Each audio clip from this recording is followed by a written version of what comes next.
नमस्कार विद्यार्थियों, आज हम 11वीं प्रश्नों की जो प्रमेय एक और बची हुई थी, लास्ट प्रमेय है, उसे हल करते हैं। 11.3 प्रमेय है। प्रमेय का कथन सुनिए प्रिय विद्यार्थी। प्रमेय ये कहती है आपसे किसी त्रिभुज में जैसे कथन कह रहा है वैसे वैसे चित्र बनाते चलिए। आपके पास पाठ्य पुस्तक है, उसमें देखिए आराम से विद्यार्थियों। देखो क्या कहता है, किसी त्रिभुज में। तो पहले हमने क्या बना लिया, एक त्रिभुज बना लिया। क्या बना लिया हमने, एक त्रिभुज बना लिया। यहाँ आपको स्पष्ट दिखाई नहीं देगा, मैं नीचे बनाता हूँ। प्रिय विद्यार्थी, हमने क्या बना लिया, एक त्रिभुज में, किसी त्रिभुज में। नाम पहले क्या रहा है, किसी त्रिभुज में एक कोण का समद्विभाजक, ये समद्विभाजन करने के बाद आधा करें, क्या करें, आधा। एक कोण का समद्विभाजक रेखा सम्मुख भुजा है, इस कोण को क्या करते हैं, समद्विभाजक करते हैं। क्या कहता है, किसी त्रिभुज में एक कोण को समद्विभाजक करने वाली रेखा सम्मुख भुजाओं का अनुपात त्रिभुज की शेष भुजाओं की लंबाई के अनुपात के बराबर हो। किसी त्रिभुज में ये रेखा इस कोण को क्या करती है, समद्विभाजन करती है, आधा करती है। तो ये जैसे मान लीजिए डी बिंदु पर प्रतिच्छेद करिए, तो इन दोनों भुजाओं के भाग के क्या होता है, बराबर होता है। अर्थात इन दोनों रेखाओं का अनुपात और इन दोनों रेखाओं का अनुपात क्या होता है, आपस में बराबर। ये चीज़ आपको सिद्ध करके दिखानी है। इस त्रिभुज कह दिया ए, बी और सी। पहले तो लिखते हैं दिया है। प्रिय विद्यार्थियों, टॉपिक बाय टॉपिक पर मैं हल करेंगे। आसान रूप है, जैसे दे रखा है वैसे वैसे काम कीजिए, बिल्कुल ईजी है। पहले तो क्या दे रखा है, आपको दिया है, क्या दे रखा है कि ए बी से एक त्रिभुज है। ए बी से क्या त्रिभुज है, ए बी सी एक त्रिभुज है,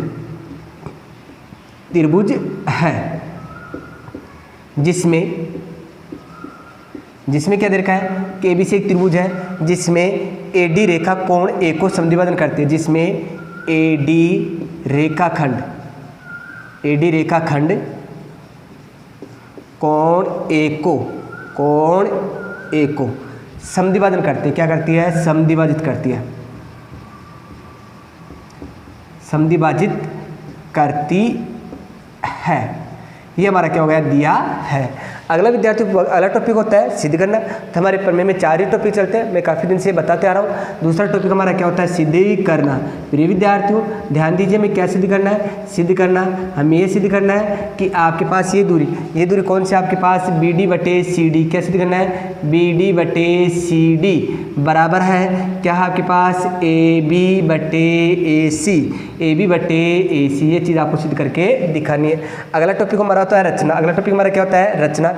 देखो इस विद्यार्थी इसमें करनी पड़ेगी हमें। रचना हमने क्या की कि इसके समांतर एक रेखा खींची, किसके, ए डी के समांतर मैंने ये रेखा खींची, ए से होती हुई। ठीक है, आगे हमने क्या किया, इस ए को आगे बढ़ाया और इस रेखा को प्रतिच्छेद करवाया। ये ई बिंदु पर क्या करता है, प्रतिच्छेद करता है। तो प्रिय विद्यार्थियों हमने रचना की हमने ई पर प्रतिच्छेद करा है। तो देखो हमने रचना क्या की, प्रिय विद्यार्थियों हमने रचना ये की कि ए डी समांतर सी ई खींचा। कौन सा था, सी ई खींचा, तथा और क्या किया, तथा ए व ई को मिलाया।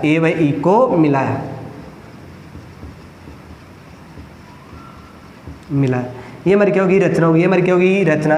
इसके बाद अगला टॉपिक होता है इंपॉर्टेंट, होता है उत्पत्ति।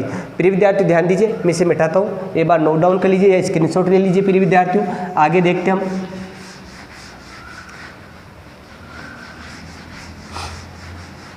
अब सबसे इंपॉर्टेंट टॉपिक चलता है उत्पत्ति। क्या चलता है हमारी, उत्पत्ति हल करने से पहले एक काम कर लीजिए, इसे नंबर दीजिए। इसे कोण कह दिया 1, इसे क्या कह दिया हमने 2, इस कोण को क्या कह दिया मैंने 3, इसे मैंने क्या कह दिया 4, ताकि प्रमेय इजी हो जाए। हमें क्या करना है, इस दूरी में इसका भाग, इस दूरी में इसका भाग चाहिए। हमने ये किया कि ये रेखा इसकी क्या है, समांतर है, तो देखो विद्यार्थियों उत्पत्ति हल करता हूँ मैं। इम्पोर्टेंट टॉपिक है, इम्पोर्टेंट प्रमेय है और ये एग्जाम में अक्सर पूछी जाती है, तो ध्यान देना, आपके बारे में पूछने के पूरे चांस है। काफ़ी इजी प्रमेय। देखिए प्रिय विद्यार्थियों, ये आपको दे रखा है कि कोण 1 और 2 तो बराबर है, कोण 1 और 2 तो क्या आपस में बराबर है, क्योंकि ये किताब वाले ने दे रखा है समद्विभाजक रेखा। कौन सा है? समद्विभाजक। समद्विभाजक है तो दोनों आपस में क्या है? बराबर है। तो उत्पत्ति में लिख देंगे पहले तो दिया है, क्या लिखेंगे? दिया है। दिया आपके पास क्या है कि कोण 1 बराबर है कोण 2, इसे कह दिया समीकरण 1, इसे कह दिया समीकरण 1। अब प्रिय विद्यार्थियों का ध्यान दीजिए, ये दोनों रेखाएं आपस में समांतर है, आपस में क्या है? समांतर। समांतर है तो दो बात देखिए, ऐसे चलता हूँ, ऐसे चलता हूँ, ऐसे चलता हूँ, अर्थात दो समांतर रेखाओं को एक तिर्यक रेखा प्रतिच्छेद करती है। तो झैड़ आकृति में बने कोणों को कौन सा कोण कहते हैं? एकांतर कोण कहते हैं। और एकांतर कोण से क्या होते हैं? बराबर। तथा आपने क्या देखा विद्यार्थियों? तथा आपने देखा कि आपके पास AD समांतर है किसके? CE के। AD समांतर है CE के, इसके समांतर है तो दोनों कोण आपस में क्या हो गए? बराबर। कौन सा कोण? कोण 2 बराबर है कोण 3। कारण क्या? इसका एकांतर कोण है। कारण क्या? इसका एकांतर कोण। अच्छा विद्यार्थियों आगे ध्यान दीजिए, ये एकांतर कोण है। अच्छा अगली बात देखो, दो समांतर रेखाओं को एक तिर्यक रेखा काट रही है। ये देखो ये विद्यार्थियों ये रेखा और ये रेखा आपस में समांतर है। मैं इसको आगे बढ़ा रहा हूँ ऐसे दिखाने के लिए। और ये तिर्यक रेखा काट रही है तो एक ही तरफ बने कोणों को कौन सा कोण कहते हैं? संगत कोण। और संगत कोण से क्या होते हैं? बराबर। तो कोण 4 और कोण 1 भी क्या होगा? आपस में बराबर, यानी कोण 1 बराबर है कोण 4। कारण क्या? इसका संगत कोण है। कारण क्या? इसका संगत कोण, संगत कोण। अब आगे देखिए विद्यार्थियों, ये आगे देखा हमने, इसे कह दिया समीकरण 2 और इसे हमने क्या कह दिया? समीकरण 3। अब आगे ध्यान से देखेंगे प्रिय विद्यार्थियों, मैं कह रहा हूँ हमें तो 3 और 4 को बराबर करना, कोण 3 को और 4 को क्या करना है? बराबर। ये क्यों करना है? ये आगे जब हम स्टेप चलेंगे तब पता चलेगा फिर विद्यार्थियों आपको कोण 2 को कोण 3 को और 4 को क्या करना है? बराबर। तो ये बराबर करने के लिए मैंने कहा कि कोण देखो 1 बराबर है 2, 2 बराबर है 3, तो देखो 1 और 3 क्या हो गया? आपस में बराबर। तो समीकरण 1 व 2 से, समीकरण 1 व 2 से, 1 व 2 से, 1 व 2 से आपने देखा यदि ये दोनों आपस में बराबर है तो ये दोनों क्या होंगे? आपस में बराबर। कोण 1 बराबर है कोण 3, इसे कह दिया समीकरण 4। अब प्रिय विद्यार्थियों अब समीकरण 3 और 4 देखिए, समीकरण 3 व 4 से, समीकरण 3 व 4 से, 3 व 4 से आप देखोगे तो आपके पास देखा कि आपके पास ये देखा कि कोण 1 बराबर है तो ये दोनों भी क्या होंगे? आपस में बराबर।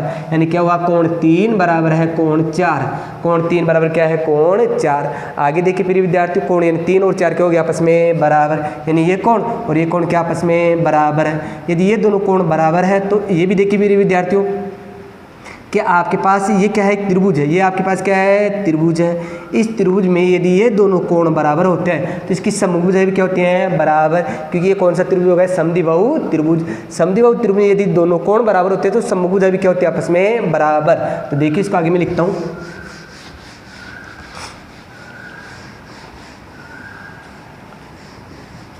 तो आपके पास क्या हुआ? तो ए त्रिभुज ACE एक समद्विबाहु त्रिभुज है। कौन सा त्रिभुज है? समद्विबाहु, समद्विबाहु त्रिभुज है। अच्छा समद्विबाहु क्यों हुआ? क्योंकि इसमें दो कोण बराबर है तो इसकी समभुजाएं क्या है? बराबर होती हैं। प्रिय विद्यार्थी यदि ये दो कोण बराबर होता है तो इसकी समभुजाएं भी क्या होती है? आपस में बराबर। तो आपके पास क्या होगा? तो आपके पास हो जाएगा कि AC बराबर होगी AE, यानी AC और AE क्या हो गया? आपस में बराबर। इसे कह दिया समीकरण 5, इसे कह दिया समीकरण 5। अब ध्यान दीजिए विद्यार्थियों, देखो आप इसे ध्यान से देखते हो तो ये रेखा इसके समांतर, ये रेखा इसके क्या है? समांतर है। यदि किसी त्रिभुज में, इस लाइन को मैं मिटा देता हूँ एक बार के लिए, थोड़ी देर के लिए। अब देखिए आपके पास यदि किसी त्रिभुज में एक भुजा के समांतर रेखाखंड खींचा जाए तो अन्य भुजाओं को भिन्न भिन्न बिंदुओं पर प्रतिच्छेद करता है। तो वह समान अनुपात में क्या करता है? प्रतिच्छेद करता है। ये कौन सी प्रमेय कहती है? थेलेस प्रमेय से। तो त्रिभुज कौन सा है?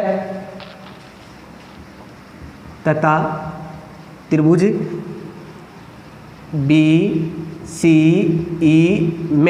BCE में क्या है कि आपके पास ये है, आपके पास CE समांतर है, CE समांतर है AD। तो कौन सी प्रमेय से? थेलेस प्रमेय से। कौन सी प्रमेय से? थेलेस प्रमेय से। थेलेस प्रमेय यही कहती है आपके पास कि यदि किसी त्रिभुज में एक भुजा के समांतर रेखाखंड खींचा जाए तो अन्य भुजाओं को भिन्न भिन्न बिंदुओं पर क्या करता है? प्रतिच्छेद करता है। तो वह समान अनुपात में क्या करता है? प्रतिच्छेद करता है। तो इस दूरी में इसका भाग और इस दूरी में इसका भाग आपस में क्या होगा? बराबर। तो ये दूरी कौन सी आपके पास? BD/CD, BD/CD। बराबर है, ये दूरी कौन सी है आपके पास, ए बी, कौन सी है, ए बी बटे ये दूरी कौन सी है, ए ई, ये दूरी कौन सी है आपके पास, ए ई। अब प्रिय विद्यार्थियों आपके पास ये हमने दिखाना है, आपको क्या करना है, आपने देखा कि इस दूरी में इसका भाग, इस दूरी में इसका भाग आपस में क्या है, बराबर, लेकिन हमें सिद्ध करना था, तो सिद्ध करने पर ध्यान दीजिए, हमें क्या सिद्ध करना था, हमें ये सिद्ध करना है कि बी डी बटे सी डी, बी डी बटे सी डी बराबर है ए बी बटे ए सी, ए सी। अब देखो विद्यार्थियों ये चीज़ तो हमारी मिल चुकी है ऐसे कि ऐसे, ऊपर देखो ए बी की जगह ए बी मिल रहा है, हमें ए ई को हटाना है, ए को हटाना और ए सी में परिवर्तन करना है। तो इस विद्यार्थी से नंबर दे दिया 6 समीकरण। तो आपने 5 और 6 को देखो, 5 और 6 को, तो समीकरण 5 व 6 से, 5 व 6 से, 5 और 6 को देखते हैं। तो आपके पास ये तो ऐसे कैसे लिख दीजिए, ये आपके पास क्या है, बी डी बटे सी डी, बी डी बटे सी डी बराबर की जगह है बराबर, ए बी की जगह है ए बी, बट्टी की जगह है बटे, ये कह रहा है ए ई किसके बराबर है, ए सी के बराबर है, क्योंकि ए ई है वह क्या लिख सकते हैं, ए सी, तो इसकी जगह हमने क्या लिख दिया, ए सी। इस प्रकार हमारी ये परिमेय सिद्ध होती है, इति सिद्धम। प्रिय विद्यार्थी इस प्रकार हमने ये परिमेय सिद्ध कर ली है, काफ़ी ईजी परिमेय, आप ध्यान से वीडियो को देखिए, ईजिली कवर हो सकती है। इसके बाद विद्यार्थी की मांग को देखते हुए मैं इस प्रश्नों की प्रश्न कराऊंगा, इसके बाद हम अगली प्रश्न लेंगे। प्रिय विद्यार्थियों आप इतना ध्यान रखिए, परिमेय वाला पोर्शन है ये मैं जल्दी कराऊंगा आपको, और इसके वीडियो कंप्लीट मिलेंगे आपको। तो इसके बाद नेक्स्ट क्लास में हम 11वीं प्रश्नों के प्रश्न लेंगे, एक एक प्रश्न में हल करके दिखाऊंगा। थैंक यू, धन्यवाद।